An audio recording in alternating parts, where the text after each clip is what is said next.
मजदूरी के खिलाफ किया गया, जो एक report I US state department की ट्रैफिकिंग इन पर्सन्स रिपोर्ट, उस रिपोर्ट में यह कहा गया कि पूरी दुनिया में जो मानव दुर्व्यापार के खिलाफ मुकदमे हुए, जो पूरी दुनिया में प्रोसिक्यूशन हुए, वो 18,874 थे।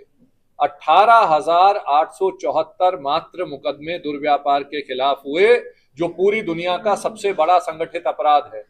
लेकिन ये भारत था जिसमें एक्सेस टू जस्टिस कार्यक्रम के तहत, भारत सरकार की राज्य सरकारों के प्रयासों के तहत, ऑपरेशन स्माइल और मुस्कान जो अलग अलग राज्यों ने चलाया, उनके तहत अकेले भारत में 16,024 मुकदमे कायम हुए और अकेले भारत में 29,000 से ज्यादा बच्चों को बाल मजदूरी से और बाल दुर्व्यापार से, ट्रैफिकिंग से बचाया गया।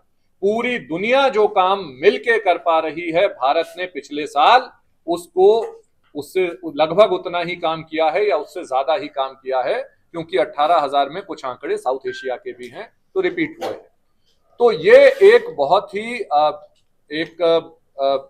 जिसे मैं कहूंगा कि हम लोगों को इसके लिए खुश तो नहीं होना चाहिए, लेकिन ये हमारे लिए एक अच्छा कदम है कि पहला कदम बहुत अच्छा ले लिया गया है और बहुत ही जल्दी अगर इसी दिशा में हम आगे बढ़ते रहे तो कोई कारण नहीं है कि अगले 5 साल में हम बाल मजदूरी को और बच्चों की ट्रैफिकिंग को खत्म कर देंगे। इसके लिए जिस रणनीति की जरूरत है उसमें सबसे पहले है पॉलिसी, सख्त कानून बने, सख्त पॉलिसी आए। इसी के साथ साथ जो बच्चों की ट्रैफिकिंग करने वाले लोग हैं उनको हम आइडेंटिफाई करें। जब वो लोग ट्रेन के माध्यम से, बसों के माध्यम से बच्चों को कहीं लेके जा रहे हैं तो उनकी धरपकड़ की जाए, बच्चों को छुड़ाया जाए। दूसरा इसका इंस्टीट्यूशन है और इसके लिए इन्वेस्टमेंट है।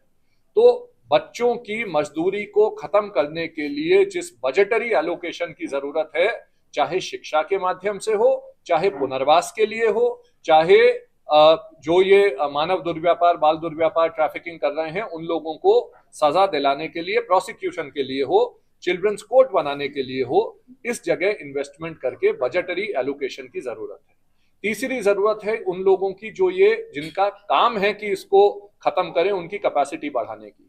और अलग अलग सरकारी विभाग अलग अलग किस्म से बच्चों को जो मदद करना चाहते हैं वो एक साथ आए और एक कन्वर्जेंस के तहत कम्युनिटी को साथ लेके करें। चौथा है नॉलेज। बच्चों को खुद पता होना चाहिए कि ये अपराध है, मेरे खिलाफ जो मुझे लेके जा रहा है वो एक अपराधी है। मैं अगर 1098 पे या 112 पे या 100 पे कंप्लेंट करूंगा तो पुलिस इसको सजा देगी और मेरी मदद करेगी। तो उसकी नॉलेज है। इसके बाद है इसकी इकोनॉमिक्स को समझना। बाल मजदूरी तब तक बढ़ती रहेगी, चलती रहेगी जब तक बाल मजदूरी कराने वाले उससे मुनाफा कमाते रहेंगे। उस मुनाफे के ऊपर हमला करने की जरूरत है। जो आदमी बच्चों से जबरिया मजदूरी, गुलामी करा रहा है उसको आर्थिक दृष्टिकोण से सजा मिलनी चाहिए। अभी पिछले दिनों मध्य प्रदेश में एक केस हुआ, एक सोम डिस्टिलरी नाम की जगह पे 59 बच्चे छुड़ाए गए। उन 59 बच्चों को जो कि केमिकल्स के साथ काम कर रहे थे, वो 59 बच्चे जो कि 12 घंटे 15 घंटे काम कर रहे थे बगैर मजदूरी के, जो स्कूल बसों में लाए जा रहे थे, इतना बड़ा उनके साथ अत्याचार हो रहा था। स्कूल बसों में लाके उनसे फैक्ट्री में, शराब की फैक्ट्री में काम कराया जा रहा था। उन बच्चों को जब छुड़ाया गया और छुड़ा के उसके ऊपर कानूनी कार्रवाई हुई, फैक्ट्री सील हुई, तो उस कंपनी के शेयर 16% गिरे। 325 करोड़ रुपए का उस कंपनी को घाटा हुआ। जब लोगों को इस तरह से आर्थिक नुकसान होने लगेगा तो लोग बाल मजदूरी कराना बंद कर देंगे। जब उनसे मिनिमम वेज की रिकवरी कराई जाने लगेगी, जब उनसे बच्चों के जितने भी उनके ड्यू वेजेस थे, कानून उस पैसे को, न्यूनतम मजदूरी को उनसे निकलवाने लगेगा, उस वक्त ये आर्थिक दृष्टिकोण से बाल मजदूरी का खात्मा होगा। इसकी भी जरूरत है, उससे समाज बदलेगा। और आखिरी चीज है टेक्नोलॉजी। हम बच्चों की अटेंडेंस को मॉनिटर करें, हम हर बच्चे को जो है ट्रैक करें कि वो कहीं मिसिंग तो नहीं हो रहा, कहीं ट्रैफिक तो नहीं हो रहा। इस पिकेट स्ट्रैटेजी को एक पूरे देश में समग्र रूप से अगर हम लागू करते हैं, और मुझे बहुत खुशी है कि आज ये ऑलरेडी 350 से ज्यादा जिलों में 182 से ज्यादा संगठनों ने ये बीड़ा उठाया है कि हम इस साल 50,000 से ज्यादा बच्चों को छुड़ाएंगे, ताकि कानून का भय न केवल झारखंड में, न केवल झारखंड से निकल के जाने वाली बच्चियां जहां दिल्ली में, बंबई में जा रही हैं उनके मन में, न केवल उन लोगों के मन में जो यहां से पैसा कमा के पैसों को विदेशों में भेज रहे हैं, उन तमाम लोगों के मन में ये कानून का, ये न्याय व्यवस्था का भय हो, बच्चों को शिक्षा, सुरक्षा, स्वास्थ्य और पुनर्वास सुनिश्चित किया जा सके। बहुत धन्यवाद। सर, एक बात है, अगर कोडरमा विशेष की बात करें, वर्षों से आप यहाँ काम कर रहे हैं, यहाँ की स्थिति क्या है आज के समय में? आप क्या बताएंगे कि ये पूरी तरह से ये मुक्त हो चुका है बाल मजदूरी से? और दूसरी बात है, कोई भी बच्चा या कोई भी बच्ची घर से बाहर निकलती है काम के लिए, उसके पीछे आर्थिक तंगी होते हैं, तो उसके लिए क्या किया जा रहा है कि वो घर में ही रहे और उनको वो सुविधा मुहैया हो ताकि वो बाहर नहीं निकले? ये सबसे बड़ा कारण है। बिल्कुल। तो सबसे पहले तो कोडरमा की हम लोग बात करें, मजदूरी पूरी तरह से खत्म हो गई है। लेकिन आज से 20 वर्ष पूर्व जब मैं यहाँ आया था, तो कोडरमा में आप किसी ढाबे में खाना नहीं खा सकते थे अगर आप बाल मजदूर के हाथ से खाना नहीं खाना चाहें तो। कोई होटल नहीं था। पूरा पूरा दिन हम लोग जो है चलते थे, पटना से लेकर रांची तक अगर इस सड़क पे, तो एक आपको जगह नहीं मिलती थी जहां बाल मजदूर आपको खाना नहीं परोस रहा था। आज ऐसा नहीं है, आज बदल चुका है मामला। आज जब अपन ने पूरे अबरक की खदानों का एक पूरा व्यापक रूप से मुआयना करके चिन्हित किया, तो 20,000 बच्चे काम करते हुए पाए गए थे। आज वो बच्चे स्कूल में हैं। तो बाल मजदूरी की संख्या में बेहद कमी आई है, और 1-2 सैकड़ों की संख्या में नहीं, हजारों की संख्या में कमी आई है। लेकिन ऐसा नहीं है कि ये आज अगर खत्म हो गया तो कल भी वही चलेगा। हमारी सारी सफलता हमारी एक गलती की मोहताज होती है। अगर एक व्यक्ति आज शाम को दोबारा किसी बच्चे को अबरक की खदानों में ले जाए, तो हमारी सुबह की सफलता खत्म हो जाएगी। इसलिए हम सबकी सामूहिक जिम्मेदारी है कि इसको निरंतर रूप से आगे बढ़ाते रहें। आज ये खात्मा नहीं हुआ है, लेकिन ये एक ऐसी शुरुआत है जो कि आदमी के मन को ये प्रबल करती है कि ये खत्म किया जा सकता है। मैं 20 साल पहले सोच भी नहीं सकता था कि बसरौन में, डोमचांच में, शफी में, इन गांवों में जाके आपको सड़क मिलेगी। सड़क ही नहीं थी, पानी नहीं था, किसी के पास स्कूल नहीं था।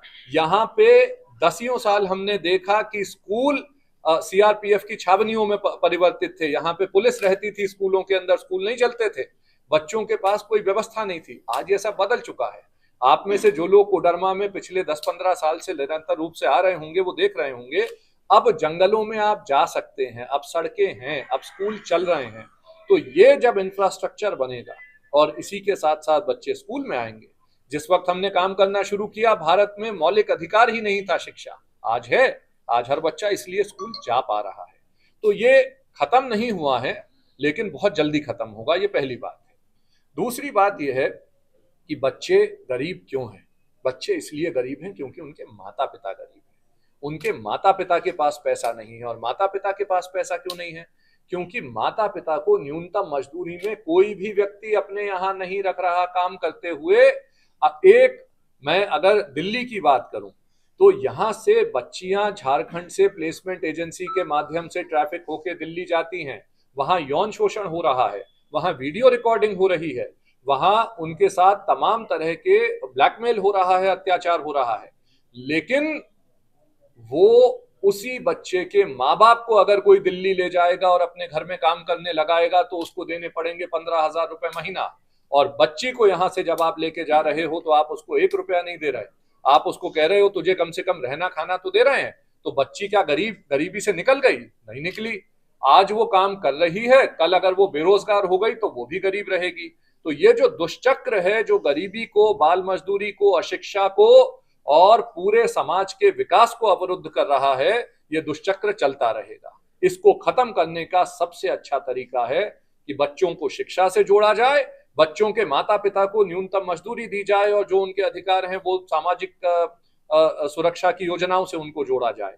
यहाँ कोडरमा में भी जब हमने अबरक के व्यापार में कहा कि बच्चों को निकालो, तो हमने कहा कोऑपरेटिव बनाओ, और कोऑपरेटिव बना के इस तरह से बनाओ कि कंपनियां माइका के 1 किलो का जो पैसा देती हैं उसको 1 रुपए से बढ़ा दें। यदि कंपनियां 1 रुपया पर किलो बढ़ाती हैं तो घर की इनकम बढ़ती है। और घर की इनकम बढ़ेगी तो कल बच्चा स्कूल जा पाएगा, और घर की इनकम बढ़ेगी तो बच्चा जो पैसा कमा के ला रहा था वो माँ बाप को मिल जाएगा। एक कोई भी रणनीति अपना के ना अपन बाल मजदूरी का खात्मा कर सकते, ना गरीबी का, ना अशिक्षा का। इसके लिए समग्र रूप से सबको सामूहिक रूप से साथ आके ये करने की जरूरत है। समाज कब बदलेगा? जब आप लोगों को समझाइश के साथ साथ कानून का भी डर दिखाएंगे। तो ये आज मुझे लगता है एक बहुत ही जबरदस्त शुरुआत है। पूरी दुनिया में अनऑर्गेनाइज सेक्टर में बाल मजदूरी व्याप्त है, एग्रीकल्चर में व्याप्त है, एग्रीकल्चर में पूरी दुनिया इससे जूझ रही है। लेकिन आज हमने यहाँ दिखाया कि अगर आप एक किसी भी सीमा क्षेत्र में बच्चों की मैपिंग करके हर बच्चे को शिक्षा से जोड़ देंगे, बाल मजदूरी से अलग कर देंगे, तो ये मॉडल पूरी दुनिया में लेके जाया जा सकता है। और इसी को हमको प्रबल रूप से आगे बढ़ाना चाहिए। बात उसके लिए क्या प्लान है? उसकी मॉनिटरिंग कैसे होगी? अपन यहाँ से छोड़ के नहीं जा रहे, अपन ये काम नहीं खत्म कर रहे। 20वां साल आज हमारा शुरू हुआ है। तो आज मैंने जैसा अपने वक्तव्य में भी कहा, बच्चों से भी कहा, ये अंत की शुरुआत है, ये शुरुआत का अंत नहीं है। तो ये ना सोचे कोई कि अपन यहाँ से अंत करके यहाँ से निकल रहे हैं, लेकिन ये अंत की शुरुआत है। एक बच्चे की पीढ़ी यदि शिक्षा से जुड़ी रहेगी 4 साल और 12वीं कक्षा पास कर लेगी, तो कोई माँ कोई बाप जो पढ़ा लिखा है, जो पैसा कमा रहा है, वो अपने बच्चों को बाल मजदूरी कराने जहां तक संभव हो नहीं भेजता। ये अधिकतर केसों में देखा गया। तो इसलिए अपन ये चाहते हैं कि यहाँ पे जो अपन ने आज सफलता प्राप्त की है इन तमाम बच्चों को स्कूल में दाखिला करा के, इस सफलता को यहाँ पे सुनिश्चित रखा जाए। अब इसकी मॉनिटरिंग होगी, ये अटेंडेंस जो है हमको मेंटेन करनी पड़ेगी, बच्चे ड्रॉप ना हो इसका ध्यान रखना पड़ेगा। तो ये